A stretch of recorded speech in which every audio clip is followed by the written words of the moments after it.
ओम नमो भगवते वासुदेवाय। आइए अब हम श्रीमद् भागवत महापुराण के 10वें स्कंद के 28वें अध्याय का श्रवण करते हैं, जिसे आप तक ओम नमो नारायण चैनल द्वारा श्रीमद् भागवत महापुराण की पुण्यमयी कथाओं को संस्कृत से हिंदी में रूपांतरित करके प्रस्तुत किया जा रहा है। इस चैनल का मुख्य उद्देश्य वसुधैव कुटुंबकम, पूरी पृथ्वी ही परिवार के समान है, जो सनातन धर्म का मुख्य भाव भी शुरू से ही रहा है। इसी भाव को लेकर हमारे भगवान, हमारे महापुराण जो क्या कहते हैं, किस प्रकार से ये पुण्यमयी कथाएं चर्चित रहे हैं, श्रीमद् भागवत महापुराण की इन्हीं पुण्यमयी कहानियों को प्रस्तुत करना चैनल का मुख्य उद्देश्य है। नरेंद्र कौशिक की सभी से ये परम विनीत से हृदय बारंबार प्रार्थना रहती है कि सनातन धर्म के प्रचार और प्रसार के लिए इन पुण्यमयी कथाओं को कृपया आगे से आगे शेयर करें तथा चैनल को सब्सक्राइब करना न भूलें। सब्सक्राइब करें तथा इन पुण्यमयी कथाओं को खुद भी सुनें तथा दूसरों को, अपनी संतानों को भी सुनाएं। हमारे संस्कार, हमारी संस्कृति, हमारे भगवान द्वारा क्या क्या कर्म किए गए हैं, कौन से कर्म अच्छे हैं, कौन से कर्म बुरे हैं, किन कर्मों के द्वारा मनुष्य भोग को भी प्राप्त होता है तथा साथ ही मोक्ष की भी प्राप्ति वो कर लेता है। इन्हीं अध्याय के अंदर इन छुपे हुए रहस्यों को प्रस्तुत करना ही चैनल का मुख्य उद्देश्य है। आइए आरंभ करते हैं। अध्याय का नाम है रासलीला का आरंभ। सुखदेव मुनि जी कहते हैं, परीक्षित, शरद ऋतु थी, उसके कारण बेला, चमेली आदि सुगंधित फूल खिल खिल कर महक रहे थे। भगवान ने चीरहरण के समय गोपियों को जिन रात्रियों का संकेत किया था, अर्थात भगवान श्री कृष्ण ने जब स्नान करती हुई गोपियों के वस्त्रों को छुपा लिया था, उन्हीं गोपियों को जिन रात्रियों का संकेत किया था, वे सब की सब अब पूर्ण होकर एक ही रात्रि के रूप में उल्लसित हो रही थी। भगवान ने उन्हें देखकर दिव्य भी बनाया। गोपियां तो चाहती ही थी, अब भगवान ने भी अपनी अचैतन्य महाशक्ति योग माया के सहारे उन्हें निमित्त बनाकर रसमयी रास क्रीड़ा करने का संकल्प किया। ऐमना होने पर भी, अर्थात मन से तैयार न होने पर भी, भगवान श्री कृष्ण ने अपने प्रेमियों की इच्छा पूरी करने के लिए मन से स्वीकार किया। भगवान के संकल्प करते ही चंद्रदेव ने प्राची दिशा के मुखमंडल पर अपने शीतल केन रूपी कर कमलों से लालिमा की रोली केसर मलदी लगा दी, जैसे बहुत दिनों के बाद अपनी प्राण प्रिया पत्नी के पास आकर उसके प्रियतम पति ने उसे आनंदित करने के लिए ऐसा किया हो। इस प्रकार चंद्रमा ने उदय होकर न केवल पूर्व दिशा का प्रत्युत संसार के समस्त चर और अचर प्राणियों का संताप, जो दिन में शरतकालीन प्रखर सूर्य की किरणों के कारण बढ़ गया था, दूर कर दिया। उस दिन चंद्रमा का मंडल, चंद्रदेव का मंडल अखंड था, अर्थात खंडित होने वाला नहीं था। पूर्णिमा की रात्रि थी, वे नई केसर के समान लाल लाल हो रहे थे। कुछ संकोच मिश्रित इच्छा से युक्त जान से पड़ते थे। उनका मुख लक्ष्मी जी के समान मालूम हो रहा था। उनकी कोमल किरणों से सारा वन अनुराग के रंग में रंगा था। वन के कोने कोने में उन्होंने अपनी चांदनी के द्वारा अमृत का समुद्र उड़ेल दिया था। भगवान श्री कृष्ण ने अपने दिव्य उज्ज्वल रस के उद्दीपन की पूरी सामग्री उन्हें और वन को देखकर अपनी बांसुरी पर ब्रज सुंदरियों के मन को हरण करने वाली काम बीज क्लिंग की अस्पष्ट और मधुर तान छेड़ दी। भगवान का वह वंशी वादन भगवान के प्रेम को, उनके मिलन की इच्छा को और भी उकसाने वाला, बढ़ाने वाला था। यूँ तो श्याम सुंदर ने पहले से ही गोपियों के मन को अपने वश में कर रखा था। अब तो उनके मन की सारी वस्तुएं, भय, संकोच, धैर्य, मर्यादाएं आदि की वृत्तियां भी छीन ली थी। बंसी ध्वनि सुनते ही उनकी विचित्र सी गति हो गई। जिन्होंने एक साथ साधना की थी श्री कृष्ण को पति रूप में प्राप्त करने के लिए, वे गोपियां भी एक दूसरे को सूचना न देकर, यहाँ तक कि एक दूसरे से अपनी चेष्टा को, इच्छाओं को छुपाकर जहाँ वे थे वहाँ के लिए चल पड़ी। परीक्षित, वे इतने वेग से चली थी कि उनके कानों के कुंडल झोंके खा रहे थे। बंसी ध्वनि सुनकर जो गोपियां दूध दूह रही थी, वे अत्यंत उत्सुकतावश दूध को धोना छोड़कर चल पड़ी। जो चूल्हे पर दूध रखा हुआ था वे उफनता हुआ छोड़कर, और लपसी जो पका रही थी वे पकी हुई लपसी बिना उतारे ही ज्यों की त्यों छोड़कर चल दी। जो भोजन परोस रही थी वे परोसना छोड़कर, जो छोटे छोटे बच्चों को दूध पिला रही थी वे दूध पिलाना छोड़कर, जो पत्तियों की सेवा शुश्रूषा कर रही थी वे सेवा शुश्रूषा छोड़कर, और जो स्वयं भोजन कर रही थी वे भोजन करना छोड़कर अपने कृष्ण प्यारे के पास चल पड़ी। कोई कोई गोपी अपने शरीर में अंग राग चंदन और उपटन लगा रही थी और कुछ आंखों में अंजन लगा रही थी। वे उन्हें छोड़कर तथा उल्टे पलटे वस्त्र धारण करके श्री कृष्ण के पास पहुंचने के लिए दौड़ पड़ी। पिता और पतियों ने, भाई और जाति बंधुओं ने उन्हें रोका, उनकी मंगलमयी प्रेम यात्रा में विघ्न डाला, परंतु वे इतनी मोहित हो गई थी कि रोकने पर भी नहीं रुकी, न रुक सकी। रुकती कैसे? विश्व को मोहने वाले श्री कृष्ण ने उनके प्राण, मन और आत्मा सब कुछ का अपहरण जो कर लिया था। परीक्षित, उस समय कुछ गोपियां घरों के भीतर थी, उन्हें बाहर निकलने का भी मार्ग नहीं मिला। तब उन्होंने अपने नेत्र मूंद लिए और बड़ी तन्मयता से श्री कृष्ण के सौंदर्य, माधुर्य और लीलाओं का ध्यान करने लगी।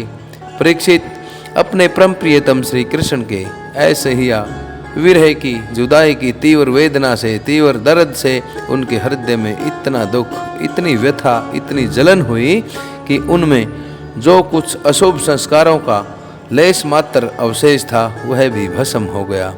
इसके बाद तुरंत ही ध्यान लग गया। ध्यान में उनके सामने भगवान श्री कृष्ण प्रकट हुए। उन्होंने मन ही मन बड़े प्रेम से, बड़े आवेग से उनका आलिंगन किया। और उस समय उन्हें इतना सुख, इतनी शांति मिली कि उनके सब के सब पुण्य के संस्कार एक साथ ही, इतना सुख और शांति मिला कि उनके सब के सब पुण्य के संस्कार एक साथ ही उदित हो गए। परीक्षित, यद्यपि उनका उस समय श्री कृष्ण के प्रति जार भाव भी था, फिर भी कहीं सत्य वस्तु भी भाव की अपेक्षा रखती है। उन्होंने जिनका आलिंगन किया, चाहे किसी भी भाव से किया हो, वे स्वयं परमात्मा ही तो थे। इसलिए उन्होंने पाप और पुण्य रूप क्रम के परिणाम से बने हुए गुण में शरीर का परित्याग कर दिया। भगवान की लीला में सम्मिलित होने के योग्य दिव्य अप्राकृत शरीर प्राप्त कर लिया। इस शरीर से भोगे जाने वाले क्रम बंधन तो ध्यान के समय ही छिन्न भिन्न हो चुके थे। राजा परीक्षित ने पूछा, भगवान, गोपियां तो भगवान श्री कृष्ण को केवल अपना परम प्रियतम ही मानती थी, उनका उनमें ब्रह्म भाव नहीं था। इस प्रकार उनकी दृष्टि प्राकृत गुणों में ही आसक्त दिखती है। ऐसी स्थिति में उनके लिए गुणों के प्रवाह रूपी संसार की निवृत्ति, इस संसार से छुटकारा, इस संसार से निवृत्ति उनकी कैसे हुई? परीक्षित के ऐसा पूछने पर सुखदेव जी ने कहा, परीक्षित, मैं तुमसे पहले ही कह चुका हूँ कि चेदीराज शिशुपाल भगवान के प्रति द्वेष का भाव रखते हुए भी अपने प्राकृत शरीर को छोड़कर अप्राकृत शरीर से उनके पार्षद हो गए थे। ऐसी स्थिति में जो समस्त प्रकृति और उसके गुणों से अतीत भगवान श्री कृष्ण की प्यारी है, श्री कृष्ण की प्यारी हैं और उनसे अन्य सभी को छोड़कर केवल उन्हीं से प्रेम करती हैं, वे गोपियां उन्हें प्राप्त हो जाएं, इसमें कौन से आश्चर्य की बात है? परीक्षित, वास्तव में भगवान प्रकृति संबंधी वृद्धि, विनाश, प्रमाण, प्रमेय और गुणी भाव से रहित हैं। इन सभी गुणों से दूर हैं।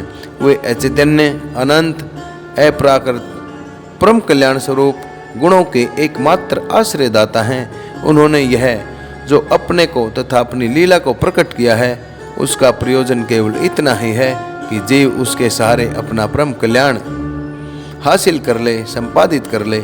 इसलिए भगवान से केवल संबंध हो जाना चाहिए। वह संबंध चाहे जैसा हो, चाहे काम का हो, क्रोध का हो, भय का हो, स्नेह, नातेदारी या सौहार्द का हो, चाहे जिस भाव से भगवान में नित्य निरंतर अपनी वृत्तियां जोड़ दी जाएं, वे भगवान से ही जुड़ती हैं। इसलिए वृत्तियां भगवान में हो जाती हैं और उस जीव को भगवान की ही प्राप्ति होती है। परीक्षित, तुम्हारे जैसे परम भागवत भगवान का रहस्य जानने वाले भक्त को श्री कृष्ण के संबंध में ऐसा संदेह नहीं करना चाहिए। योगेश्वरों के भी ईश्वर अजन्मा भगवान के लिए भी यह कोई आश्चर्य की बात है। अरे, उनके संकल्प मात्र से, बहुओं के इशारे से सारे जगत का परम कल्याण हो सकता है। जब भगवान श्री कृष्ण ने देखा कि ब्रज की अनुपम विभूतियां गोपियां मेरे बिल्कुल पास आ गई हैं, तब उन्होंने अपनी विनोद भरी वाक चातुर्य से उन्हें मोहित करते हुए कहा, क्यों न हो भूत भविष्य और वर्तमान काल के जितने वक्ता हैं, उनमें वे ही तो सर्वश्रेष्ठ हैं। भगवान श्री कृष्ण ने कहा, महाभाग्यवती गोपियों, तुम्हारा स्वागत है। बतलाओ, तुम्हें प्रसन्न करने के लिए मैं कौन सा काम करूं? व्रज में तो सब कुशल मंगल है न? कहो, इस समय यहाँ आने की क्या आवश्यकता पड़ गई? सुंदर गोपियों, रात का समय है, यह स्वयं भी बड़ा भयावना होता है और इसमें बड़े बड़े भयावने जीव जंतु इधर उधर घूमते ही रहते हैं। अतः तुम सब तुरंत व्रज को वापस लौट जाओ। रात के समय घोर जंगल में स्त्रियों को नहीं रुकना चाहिए। तुम्हें न देखकर तुम्हारे माँ बाप, पति पुत्र और भाई बंधु ढूंढ रहे होंगे। उन्हें भय में मत डालो। तुम लोगों ने रंग बिरंगे फूलों से लदे हुए इस वन की शोभा को देखा। पूर्ण चंद्रमा की कोमल रश्मियों से यह रंगा हुआ है, मानो उन्होंने अपने हाथों चित्रकारी की हो और यमुना जी के जल का स्पर्श करके बहने वाले शीतल समीर की मंद मंद गति से हिलते हुए ये वृक्षों के पत्ते तो इस वन की शोभा को और भी बढ़ा रहे हैं। परंतु अब तो तुम लोगों ने यह सब कुछ देख लिया है। अब देर मत करो, शीघ्र से शीघ्र व्रज में लौट जाओ। तुम लोग कुलीन स्त्री हो और स्वयं भी सती हो। जाओ, अपने पतियों की सेवा शुश्रूषा करो। देखो, तुम्हारे घर के नन्हे नन्हे बच्चे और गौओं के बछड़े रो रंभा रहे हैं। उन्हें दूध पिलाओ, गौएं को दुहो। अथवा यदि मेरे प्रेम से परवश होकर तुम लोग यहाँ आए हो तो इसमें कोई गलत बात नहीं है। यह तो तुम्हारे योग्य ही है, क्योंकि जगत के पशु पक्षी तक मुझसे प्रेम करते हैं, मुझे देखकर प्रसन्न होते हैं। कल्याणी गोपियों, स्त्रियों का परम धर्म यही है कि वे पति और उसके भाई बंधुओं की निष्कपट भाव से सेवा करें और संतान का पालन करें। जिन स्त्रियों को उत्तम लोक प्राप्त करने की इच्छा हो, वे पातकी अर्थात अधर्मियों को छोड़कर और किसी भी प्रकार के पति का परित्याग न करें। कहने का भाव यह है कि जो कुलोनी स्त्रियां हैं, उनका परम धर्म यही है कि वे उनके पति और भाई बंधुओं की निष्कपटता के साथ में सेवा करें, संतानों का लालन पालन करें। और जिन लोगों को उत्तम लोक प्राप्त करने की इच्छा है, वे अपने पति, चाहे वे बुरे स्वभाव के हों, भाग्यहीन हों, वृद्ध हों, मूर्ख हों, रोगी या निर्धन ही क्यों न हो, उनकी सेवा करें। केवल अधर्मी पति को छोड़कर, जो अधर्म के रास्ते पर चलते हैं, केवल उनको छोड़कर। कुलीन स्त्रियों के लिए जार पुरुष की सेवा सब प्रकार से निंदनीय ही है। इससे उनका परलोक तो बिगड़ता ही है, उन्हें स्वर्ग भी नहीं मिलता, इस लोक में अपयश होता है। यह कुक्रम स्वयं तो अत्यंत तुच्छ अक्षणिक है ही, इसमें प्रत्यक्ष वर्तमान में भी कष्ट ही कष्ट है। मोक्ष आदि की तो बात ही कौन करे। यह साक्षात परम भय नरक आदि का सेतु ही है। गोपियों, मेरी लीला और गुणों के श्रवण से, रूप के दर्शन से, उन सब के कीर्तन और ध्यान से मेरे प्रति जैसे अनन्य प्रेम की प्राप्ति होती है, वैसे प्रेम की प्राप्ति पास रहने से भी नहीं होती। इसलिए तुम लोग अभी अपने अपने घरों को लौट जाओ। सुखदेव मुनि जी कहते हैं, परीक्षित, भगवान श्री कृष्ण का यह अप्रिय भाषण सुनकर, उदास करने वाला भाषण सुनकर गोपियां उदास और खिन्न हो गई। उनकी आशा टूट गई। वे चिंता के अथाह एवं अपार समुद्र में डूबने और उतरने लगी। उनके बिंबा फल अर्थात पके हुए कुंदरू के समान लाल लाल होठ, अधर शोक के कारण चलने वाली लंबी और गर्म सांस से सूख गए। उन्होंने अपने मुंह नीचे की ओर लटका लिए हुए पैर के नाखूनों से धरती को कुदेरने लगी। नेत्रों से दुख के आंसू बह बह कर काजल के साथ वक्षस्थल पर पहुंचे, अर्थात छाती के स्थान पर काजल बहने लगा और वहां लगी हुई केसर को धोने लगा। उनका हृदय दुख से इतना भर गया कि वे कुछ बोल भी न सकी, चुपचाप खड़ी रह गई। गोपियों ने अपने प्यारे श्याम सुंदर के लिए सारी इच्छाएं, सारे भोग तक छोड़ दिए थे। श्री कृष्ण में उनका अनन्य अनुराग अर्थात अन्य सभी को छोड़कर केवल उन्हीं में प्रेम, परम प्रेम था। जब उन्होंने अपने प्रियतम श्री कृष्ण की है निष्ठुरता से भरी बातें सुनी, जो बड़ी अप्रिय सी मालूम हो रही थी, तब उन्हें बहुत दुख हुआ। आंखें रोते रोते लाल हो गई, आंसुओं के मारे रोंद गई। उन्होंने धीरज धारण करके अपनी आंखों के आंसू पोंछे और फिर प्रणय कोप के कारण वे गदगद वाणी से कहने लगी। गोपियों ने कहा, प्यारे श्री कृष्ण, तुम घट घट व्यापी हो, हमारे हृदय की बात जानते हो। तुम्हें इस प्रकार निष्ठुरता भरे वचन नहीं कहने चाहिए। हम सब कुछ छोड़कर केवल तुम्हारे चरणों में ही प्रेम करती हैं। इसमें संदेह नहीं कि तुम स्वतंत्र और हठीले हो। तुम पर हमारा कोई वश तो नहीं है, फिर भी तुम अपनी ओर से जैसे आदि पुरुष भगवान नारायण कृपा करके अपने मुमुक्षु भक्तों से अर्थात अपने वो भक्त जो मोक्ष की इच्छा रखते हैं उनसे प्रेम करते हैं, वैसे ही हमें भी स्वीकार कर लो, हमारा त्याग मत करो। प्यारे श्याम सुंदर, तुम सब धर्मों के रहस्य को जानते हो। तुम्हारा यह कहना कि अपने पति पुत्र और भाई बंधुओं की सेवा करना ही स्त्रियों का सब धर्म है, अक्षरशः ठीक ही है, परंतु इस उपदेश के अनुसार हमें तुम्हारी ही सेवा करनी चाहिए, क्योंकि तुम्हें सभी उपदेशों के पद अर्थात चरम लक्ष्य हो, साक्षात भगवान हो। तुम इस समस्त शरीरधारियों के सुहृदय हो, आत्मा हो और परम प्रियतम भी हो। आत्मज्ञान में निपुण महापुरुष तुमसे ही प्रेम करते हैं, क्योंकि तुम नित्य प्रति और अपने ही आत्मा हो। अनित्य एवं दुखद पति पुत्र आदि से क्या प्रयोजन है, हे परमेश्वर, इसलिए हम पर प्रसन्न हो, कृपा करो। कमल नयन, चिरकाल से तुम्हारे प्रति पाली पोसी आशा अभिलाषा की लहलहाती लता का छेदन मत करो। मनमोहन, अब तक हमारा चित्त घर के काम धंधों में लगता था, इसी से हमारे हाथ भी उनमें रमे हुए थे, परंतु तुमने हमारे देखते ही देखते हमारा वह चित्त लूट लिया है। इसमें तुम्हें कोई कठिनाई भी नहीं उठानी पड़ी, तुम तो सुख स्वरूप हो न, परंतु अब तो हमारी गति मति निराली ही हो गई है। हमारे ये पैर तुम्हारे चरण कमलों को छोड़कर एक पल के लिए भी हटने को तैयार नहीं हट रहे हैं, फिर हम ब्रज में कैसे जाएं, और यदि वहां जाएं भी तो करें क्या। हे प्राण बल्लभ, हमारे प्यारे सखा, तुम्हारी मंद मंद मधुर मुस्कान, प्रेम भरी चितवन और मनोहर संगीत ने हमारे हृदय में तुम्हारे प्रेम और मिलन की आग को धधका दिया है। उसे तुम अपने अधरों की, अपने होठों की रसधारा से बुझा दो, नहीं तो प्रियतम, हम सच कहती हैं, तुम्हारी विरह व्यथा की आग से हम अपने अपने शरीरों को जला देंगी और ध्यान के द्वारा तुम्हारे चरण कमलों को प्राप्त करेंगी। प्यारे कमल नयन, तुम वनवासियों के प्यारे हो और वे भी तुमसे बहुत प्रेम करते हैं, इससे प्राय तुम उन्हीं के पास रहते हो। यहाँ तक कि तुम्हारे जिन चरण कमलों की सेवा का अवसर सोम लक्ष्मी जी को कभी कभी ही मिलता है, उन्हीं चरणों का स्पर्श हमें प्राप्त हुआ है। जिस दिन यह सौभाग्य हमें मिला और तुमने हमें स्वीकार करके आनंदित किया, उस दिन से हम और किसी के सामने एक क्षण के लिए भी ठहरने में असमर्थ हो गई हैं। पति पुत्र आदियों की पति और पुत्रों की सेवा तो दूर रही, हमारे स्वामी जी लक्ष्मी जी का कृपा कटाक्ष प्राप्त करने के लिए बड़े बड़े देवता तपस्या करते रहते हैं। वही लक्ष्मी जी तुम्हारे वक्षस्थल छाती में बिना किसी को की प्रतिद्वंदता प्रतियोगिता के स्थान प्राप्त कर लेने पर भी अपनी सौ तुलसी के साथ तुम्हारे चरणों की धूल पाने की इच्छा करती हैं।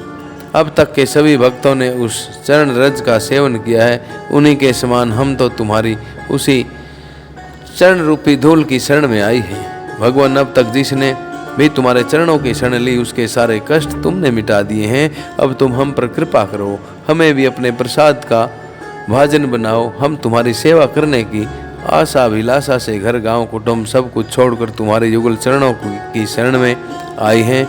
हे प्रियतम, वहाँ तो तुम्हारी आराधना के लिए अवकाश ही नहीं है। पुरुष भूषण पुरुषोत्तम, तुम्हारी मधुर मुस्कान और चारु चितवन ने हमारे हृदय में प्रेम की मिलन की इच्छा की आग को धधका दिया है। हमारा रोम रोम उसे जल रहा है, हमारा रोम रोम जल रहा है। तुम हमें अपनी दासी के रूप में स्वीकार कर लो, हमें अपनी सेवा का अवसर दो। हे प्रियतम, तुम्हारा सुंदर मुख कमल जिस पर घुंघराली अलकें झलक रही हैं, तुम्हारे ये कमनीय कपोल जिन पर सुंदर सुंदर कुंडल अपना अनंत सौंदर्य बिखेर रहे हैं, तुम्हारा ये मधुर अधर जिनकी सुधा को भी लजाने वाली है, तुम्हारी यह नयन मनोहरी चितवन जो मंद मंद मुस्कान से उल्लसित हो रही है, तुम्हारी ये दोनों भुजाएं जो शरणागतों को अभयदान देने में अत्यंत उदार हैं, अर्थात आपकी शरण में आए हुओं के समस्त प्रकार के भय दूर हो जाते हैं। और तुम्हारा यह वक्षस्थल जो लक्ष्मी जी का सौंदर्य का एकमात्र देवी का नित्य क्रीड़ा स्थल है, देखकर हम सब तुम्हारी दासी हो गई हैं। हे प्यारे श्याम सुंदर, तीनों लोकों में भी और कौन सी स्त्री है जो मधुर मधुर पद और आरोह अवरोह क्रम से विविध प्रकार की मूर्छनाओं से युक्त तुम्हारी वंश की तान सुनकर तथा इस त्रिलोक सुंदर मोहिनी मूर्ति को जो एक बार एक बूंद सौंदर्य से त्रिलोकी को सौंदर्य का दान करती है एवं इसे देखकर गौ, पक्षी, वृक्ष और हिरण भी रोमांचित और पुलकित हो जाते हैं। अपनी आंखों से निहार कर आर्य मर्यादा से विचलित न हो जाएं, कुल, कान और लोक लज्जा को त्याग कर तुमसे अनुरक्त न हो जाएं। हमसे यह बात छिपी नहीं है कि जैसे भगवान नारायण देवताओं की रक्षा करते हैं, वैसे ही तुम ब्रजमंडल का भय और दुख मिटाने के लिए ही प्रकट हुए हो। और यह भी स्पष्ट ही है कि दीन दुखियों पर तुम्हारा बड़ा प्रेम, बड़ी कृपा है। हे प्रियतम, हम भी बड़ी दुखनी हैं। तुम्हारे मिलन की इच्छा की आग से हमारा वक्षस्थल जल रहा है, हृदय जल रहा है। तुम अपनी इन दासियों के वक्षस्थल और सिर पर अपने कोमल कर कमल हाथों को रखकर अपना लो, हमें जीवन दान दे दो। देव जी आगे कहते हैं, परीक्षित, भगवान श्री कृष्ण सनक आदि योगियों और शिव आदि योगेश्वरों के भी ईश्वर हैं। जब उन्होंने गोपियों की व्यथा और व्याकुलता से भरी वाणी सुनी, तब उनका हृदय दया से भर गया। और यद्यपि वे आत्मा राम ही हैं, अपने आप में ही रमण करते रहते हैं, उन्हें अपने अतिरिक्त और किसी भी बाह्य वस्तु की कोई अपेक्षा नहीं है, फिर भी उन्होंने हंसकर उनके साथ क्रीड़ा आरंभ की। भगवान श्री कृष्ण ने अपनी भावभंगी और चेष्टाएं गोपियों के अनुकूल कर दी, उनके अनुसार ही कर दी। फिर भी वे अपने स्वरूप में ज्यों के त्यों एक स्थित थे, अच्युत थे। जब वे खुलकर हंसते तब उनके उज्जवल उज्जवल दांत बिजली के समान जान पड़ते थे। उनकी प्रेम भरी चितवन से, उनके प्रेम भरे हृदय से और उनके दर्शन के आनंद से गोपियों का मुख प्रफुल्लित हो गया, लहलहा उठा। वे उन्हें चारों ओर से घेर कर खड़ी हो गई। उसमें श्री कृष्ण की ऐसी शोभा हुई मानो अपनी पत्नी तारिकाओं से घिरे हुए चंद्रमा ही हो। गोपियों के सत सत यूथों के स्वामी भगवान श्री कृष्ण वैजंती माला पहने वृंदावन को शोभायमान करते हुए विचरण करने लगे, घूमने लगे। कभी गोपियां अपने प्रियतम श्री कृष्ण के गुण और लीलाओं का गान करती, तो कभी श्री कृष्ण गोपियों के प्रेम और सौंदर्य के गीत गाने लगते। इसके बाद भगवान श्री कृष्ण ने गोपियों के साथ यमुना जी के पावन पुलिन पर, जो कपूर के समान चमकीली बालों से जगमगा रहा था, पदार्पण किया। वह यमुना जी की तरल तरंगों के स्पर्श से शीतल और कुमुदिनी की सहज सुगंध से सुभाषित वायु के द्वारा सेवित हो रहा था, सुगंधित हो रहा था। उस आनंदप्रद पुलिन पर भगवान ने गोपियों के साथ क्रीड़ा की। हाथ फैलाना, आलिंगन करना, गोपियों के हाथों को दबाना, उनकी चोटी, जांग, चोली और सतन आदि का स्पर्श करना, विनोद करना, नखहस्त करना अर्थात नाखूनों से दबाकर कहीं कहीं निशान बना देना, विनोदपूर्ण चितवन से देखना और मुस्कुराना। इन क्रियाओं के द्वारा गोपियों के दिव्य काम रस को, परम उज्जवल प्रेम भाव को तेजित करते हुए भगवान श्री कृष्ण ने उन्हें क्रीड़ा द्वारा खेल खेल में आनंदित करने लगे। उदार शिरोमणि सर्वव्यापक भगवान श्री कृष्ण ने जब इस प्रकार गोपियों का सम्मान किया, तब गोपियों के मन में ऐसा भाव आया कि संसार की समस्त स्त्रियों में हम ही सर्वश्रेष्ठ हैं, हमारे समान और कोई भी नहीं है। वे कुछ मानवती सी हो गई। जब भगवान ने देखा कि इन्हें तो अपने सुहाग का कुछ गर्व हो आया है और अब मान भी करने लगे हैं, थोड़ा थोड़ा अहंकार भी नहीं आने लगा है, तब वे उनका गर्व, उनका अभिमान शांत करने के लिए तथा उनका मान दूर कर प्रसन्न करने के लिए वहीं उनके बीच में ही अंतर्ध्यान हो गए। अंतर्ध्यान होने के बाद श्री कृष्ण के विरह में किस प्रकार से गोपियां बहुत परेशान होती हैं, किस प्रकार से दुखी होती हैं, किस प्रकार से विलाप करती हैं, और इसके बाद पुनः श्री कृष्ण जी गोपियों के अंदर प्रकट होकर इस रहस्य को बतलाते हैं कि मैं क्यों बार बार छुप जाता हूँ, इसका रहस्य क्या है, ये जानेंगे हम श्रीमद्भागवत महापुराण के अगले अध्याय में, अर्थात 300 अध्याय के अंदर। इस प्रकार श्रीमद्भागवत महापुराण का यह 10वें स्कंद का अध्याय, रासलीला नामक अध्याय आप सभी श्रोताओं द्वारा प्रचलित किया गया, जिसे आप तक ओम नमो नारायण चैनल द्वारा प्रस्तुत किया गया है। नरेंद्र कौशिक की पुनः ये सभी श्रोताओं से विनती है, कृपा चैनल को सनातन धर्म के प्रचार और प्रसार के लिए चैनल को अवश्य सब्सक्राइब करें तथा इन पुण्यमयी कहानियों को खुद भी सुने तथा आगे से आगे अपने सगे संबंधियों को अपने ग्रुप्स के अंदर डालकर उन्हें भी सुनाएं। इन्हीं शब्दों के साथ आप सभी को ओम नमो भगवते वासुदेवाय।